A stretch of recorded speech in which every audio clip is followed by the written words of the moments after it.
Welcome back once again. Well, tonight there are people at the city, county, and state level working behind the scenes on the Metro's homelessness issue. And so many times they're so discreet, we don't even know they're there. Julie Frendak shares how those efforts are helping at least 2 families work their way out of homelessness.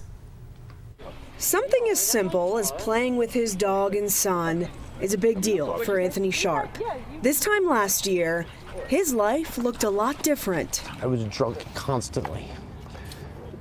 I wake up and drink. I go to bed, I was drunk. There was not a time. If I was sleeping, it was the only time I wasn't drinking. Until he wasn't anymore. And one morning I just woke up, I looked in the mirror scraping up change for alcohol. And I looked in the mirror and I said, God, I can't do this anymore. That was August 18th of last year. He committed to change and landed a spot in Bernalillo County's family wellness shelter. After the first week or 2, I kind of treated it as a vacation. Until program leaders like Benton Chavez let him know he had to put in the work. There's people here to help you. Not everybody's against you, but you got to want to do it. Chavez knows because he went through his own mental health struggles. I needed some assistance, so I got to give back. I want to give back. It's good for us, all the citizens, to give back to the community. The family wellness shelter itself started as an emergency winter shelter. In December of 2022, the county decided to keep it going year-round.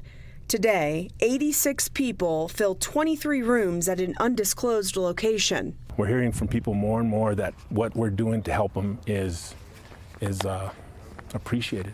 They measure the success rate by getting into permanent supportive housing, getting a job to support your own housing, or moving to another shelter.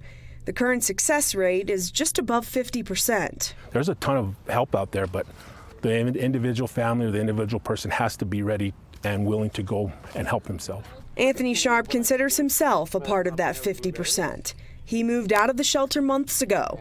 Today, he's sober, paying for his own place, and building an at-home bakery called Bread of Life. I started selling just small things at church, and I was making like a couple $100 a week at church. I'm like, this is awesome. I'm like, God, what else can I do?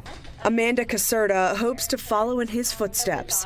She's been at the shelter with her teenage daughter for 7 weeks. And it was on one of the pamphlets that I was handed on my journey, trying to figure out where to sleep, trying to figure out where the next meal might be. She was 13, the first time she experienced homelessness. So I'm somebody who was kind of raised by my community. So I don't have a lot of the same resources that a regular person might have. She managed to graduate high school and get into college, but things went downhill when she was diagnosed with Ehlers-Danlos syndrome shortly before the pandemic. It's a collagen disorder that can cause complications like weak limbs. I suffered a mental breakdown. I was in school, I was sick, my relationship was falling apart, and I, for the first time in my life, experienced psychosis. She was hospitalized, spent a few weeks on the street, but never gave up. The Bernalillo County Family Wellness Shelter welcomed her. I was able to focus, and I was able to sleep. Today, she's back on the road to a college degree and a better life. I can't imagine how, if any other shelter would have been able to help me like they have. Julie Frendak, KOB4.